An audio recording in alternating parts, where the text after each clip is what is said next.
Thebes, Egypt, year 1230 before Christ. The air above the Nile shimmered with heat as the sun sank behind the pillars of Karnak temple. Inside its deepest chamber, the scent of incense and resin filled the air, while priests moved in silence, their torches flickering against painted gods. At the center lay Neferet, daughter of the high priest of Amun, her body trembling beneath layers of linen. The chants rose louder to drown her muffled breath. Outside, the city still celebrated the festival of the river. Inside, a girl was being mummified before death could claim her naturally. Neferet had been born beneath the shadow of the great columns of Karnak, where her first cry echoed against stone walls older than memory. Her father, Rahotep, was the high priest of Amun, a man whose word could move armies and silence kings. To him, Neferet was not a daughter, but an offering.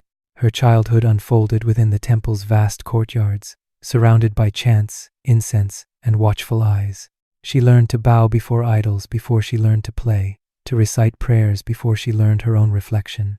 The women of the temple dressed her in linen robes, brushed her hair with oils, and whispered that she was chosen. She would be a bride of the god, untouched, unbound, eternal. To the priests, her innocence was sacred. To Neferet, it was a chain. Thebes in those years pulsed with wealth and splendor. The streets beyond the temple walls were alive with music, merchants, and children running through the dust. Sometimes, at dusk, Neferet would gaze through the narrow lattice of her chamber, watching them as the sun turned the Nile into molten gold. She envied their laughter, their freedom to touch, to love, to live without fear of offending heaven. Her only companion was the silence of the temple statues and the echo of her own heart. One evening, during the festival of Opet, when the sacred bark of Amun was carried through the city, Neferet glimpsed a face in the crowd, a young scribe named Khemu, his hands ink-stained, his eyes bright with curiosity. He bowed as the procession passed, but his gaze lingered, meeting hers for the briefest instant.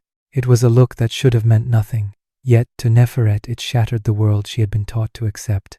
That night, as the moonlight poured through the columns, she lay awake, hearing his voice, though he had not spoken a word. For the first time, she wondered if the gods she served demanded purity or obedience. The question itself was her first sin.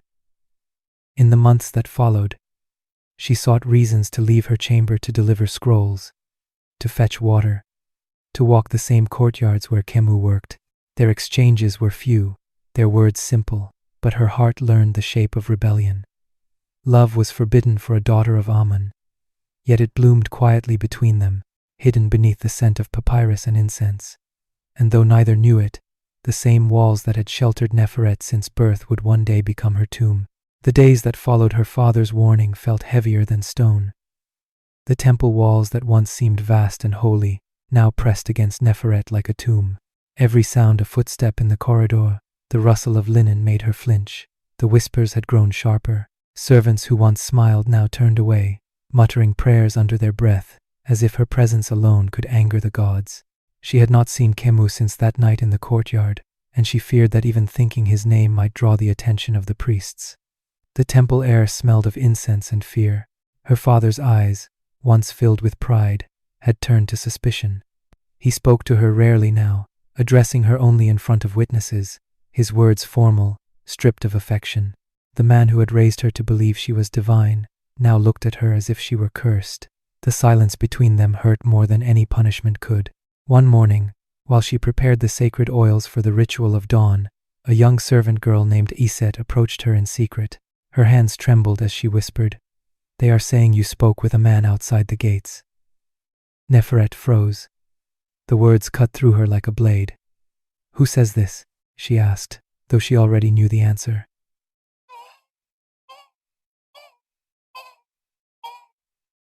Iset replied softly, "The priests are gathering tonight. They say the god has been offended." Fear spread through Neferet's veins, cold and paralyzing. The priests did not meet to forgive. They met to condemn. She remembered Khemu's voice, calm, kind, full of life, and felt a desperate longing to hear it once more. That night she waited by the lattice of her chamber window, hoping to catch a glimpse of him in the torchlight below, but the courtyard was empty. Only the chants of the priests echoed through the darkness, low and ominous. The following day, Her father summoned her to the inner sanctum. The air was thick with smoke, and a circle of priests stood behind him, their faces painted with solemn purpose. "You have been accused of impurity," Rahotep said, his tone heavy but controlled. "If the gods find you unworthy, they will claim you." His words felt like stone falling into her chest. "Father," she began, but he raised his hand. "Do not speak. Purity is proven through silence." She understood then that he had already made his decision. To question him would be to blaspheme, to resist would be to die as a sinner. She lowered her eyes, her tears falling onto the cold stone floor. As the priests began their prayers, she realized that her fate was no longer her own. The temple that had once protected her now prepared to bury her in its name. That night, the torches outside Neferet's chamber burned until dawn. She lay awake listening to the chants echoing through the corridors, each syllable striking her heart like a hammer. The priests prayed for cleansing, for the removal of sin from the house of Amun, but she knew those prayers were meant for her. The temple had turned against her completely. Servants no longer brought her food. Her chamber door was guarded. The other priestesses avoided her eyes. Only the faint drip of water from the stone ceiling reminded her that time was still moving. She tried to pray as she had been taught, yet the words felt empty. How could the gods she served now thirst for her life? Her only thought was of Khemu. She pictured him in the city, perhaps unaware of what she faced, or perhaps imprisoned like her. The memory of his gentle voice kept her from breaking, though every breath felt like it might be her last. At dusk, the guards came for her. They said nothing as they led her through the torch-lit corridors toward the chamber of judgment. The scent of incense and myrrh hung thick in the air. When the doors opened, she saw her father seated upon the dais, surrounded by the priests of Amun, their faces painted with divine authority. Between them stood a stone basin filled with water, the basin of truth. If she was pure, they said, the water would remain calm. If she was guilty, it would ripple under the gaze of the gods. Neferet's knees trembled as she approached. Her father's expression did not change. "You stand accused of breaking your vows," he said quietly. "A daughter of Amun must be untouched by mortal desire. Do you confess?" His voice was neither angry nor kind. It was the tone of a man surrendering to faith over blood. Neferet raised her head. "I have served the gods all my life," she said, her voice barely steady. "If they find fault in me, let them speak." Her words were brave, but fear tightened her chest as she reached for the basin. The water reflected her face, pale, trembling, alive.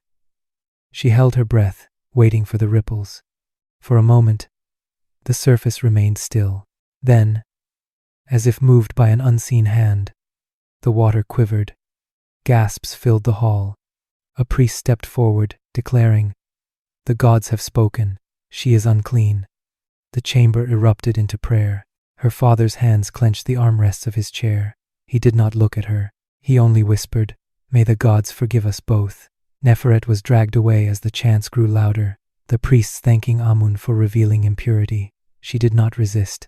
Her tears fell silently, absorbed by the dust beneath her feet. In that moment, she understood what the water had truly revealed, not the will of the gods, but the fear of men who worshipped their own power more than any heaven above them. They took her beneath the temple before dawn, down a narrow passageway that reeked of oil and damp stone. The air grew colder with every step, the flicker of torches casting twisted shadows across the carved walls. Neferet's wrists were bound with linen strips, her ankles heavy with bronze cuffs. The priests walked ahead in silence, their heads lowered as if ashamed, yet none dared to defy what had been decreed. When they reached the lowest chamber, the scent of myrrh and resin struck her like a wave. The room was small, lined with jars of sacred oils and baskets of linen, the same materials used for the dead. At its center stood a stone table surrounded by statues of the gods, their painted eyes fixed upon her. It was then that Neferet understood what awaited her. She was not to be purified, she was to be entombed. Her father was already there, standing beside the high priest. His face was unreadable, a mask carved from sorrow and devotion. "The gods demand restoration," the high priest said. "Her flesh must be sealed before sin spreads to the holy ground." Rahotep nodded, though his eyes never met his daughter's. The guards forced Neferet to her knees. She did not cry out. There was no mercy left in this place. The women who once dressed her for ceremonies now approached with trembling hands, dipping cloth into oil and wrapping it around her arms. Each layer tightened her breath. The chant began low, rhythmic, and endless. The priests circled her, speaking words she could no longer hear. Her pulse thundered in her ears as they bound her torso, her legs, her shoulders. The linen clung to her skin, warm and suffocating. She tried to call her father's name, but her voice broke beneath the chanting. He turned away. When the wrappings reached her neck, a tear escaped her eye, rolling into the folds of cloth. A priest brushed it away as if it were an impurity. They spoke of purification, but what she felt was erasure. Her body turned into a relic before her soul had left it. The high priest poured resin over her chest, sealing the fabric into a hardened shell. Her heartbeat slowed beneath it, faint but defiant. As they lowered her onto the cold stone table, Neferet's gaze met the statue of Amun towering above her, its eyes gleaming in the torchlight.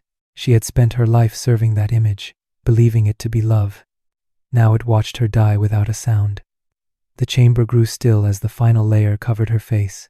The linen pressed against her lips, muffling her last breath. The priests placed amulets upon her chest, muttering blessings for an afterlife she had not yet entered. When the door was sealed and the torches snuffed out, only silence remained. And in that silence, the gods heard nothing, only the sound of a girl's heartbeat fading beneath the weight of her own sanctity. The temple above returned to its rhythm as though nothing had happened. Incense burned, offerings were made, hymns filled the air, and the people of Thebes bowed in reverence to the same gods who had demanded Neferet's death. Only the chamber beneath the floor knew the truth. Days passed, and the priests sealed the entrance with stone, marking it with prayers of purity. Her father avoided that part of the temple, though every night he dreamed of the sound of her voice. The high priest told him it was a blessing, a sign that her soul had ascended to the field of reeds. But Rahotep knew the difference between blessing and guilt. In his dreams, her voice was not singing, it was calling his name. The city celebrated the festival of renewal soon after. The Nile rose high and generous, and the people praised Amun for his mercy. Yet mercy was a word that no longer held meaning for Rahotep. He had given his only daughter to the gods, and in return, he had received silence.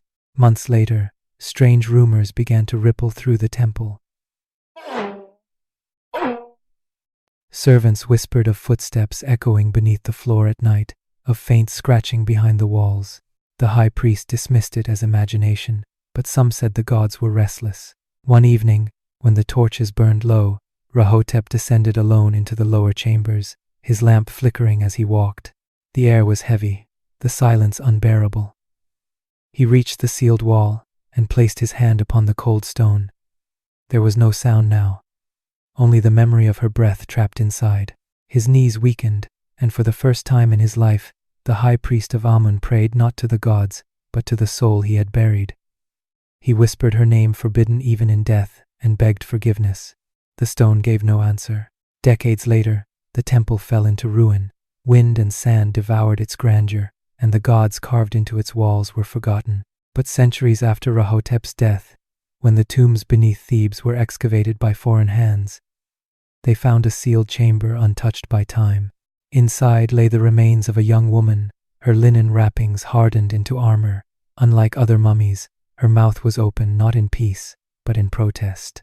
Her arms were bound close to her chest, but her fingers were curled as if she had fought until her last breath.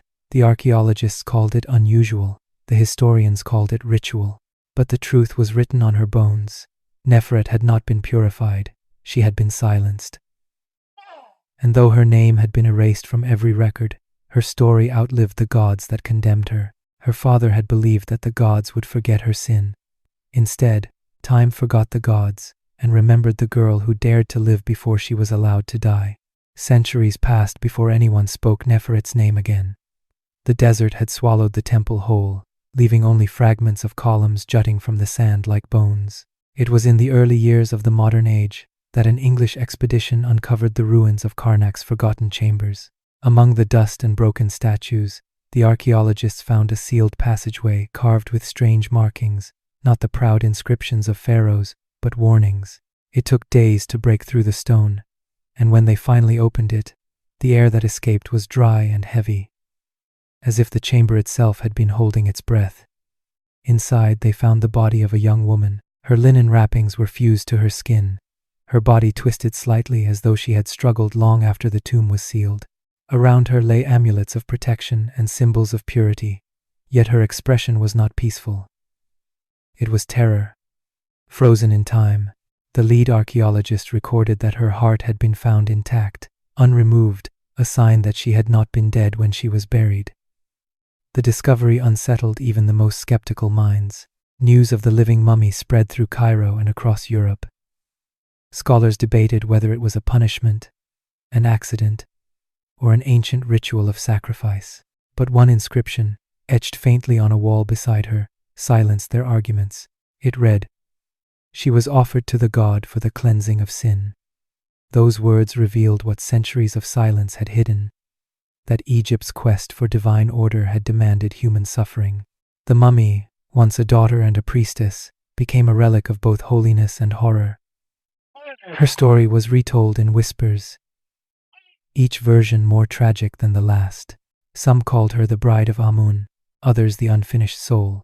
Yet no one spoke of her as she truly was, Neferet, a girl whose only crime was to love beyond the walls built by men who feared their gods. As the sun set over the ruins, one of the workers who helped unseal the tomb lit a candle and placed it beside her body. "May your spirit rest," he murmured, his voice echoing faintly in the hollow chamber. Outside, the desert wind began to rise, sweeping through the cracks of the temple. The sands that once buried her now seemed to mourn her, whispering her name across the dunes. Neferet's story became legend, a warning of faith twisted into control, of purity used as punishment. Her name was no longer written in gold, but it endured in truth carved not in stone, but in memory. And though the gods who demanded her death had long turned to dust, the silence of her tomb still speaks louder than their prayers, reminding the world that even holiness can become a grave when power hides behind its mask. If her story unsettled you, remember this: the most terrifying things humanity ever did were not born from hate, but from devotion. Across centuries and civilizations, faith has been used to sanctify cruelty, and obedience has buried more lives than war ever could.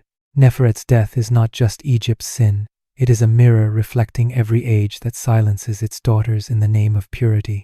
Do not let her voice fade again. Tell her story, because history repeats what we refuse to remember.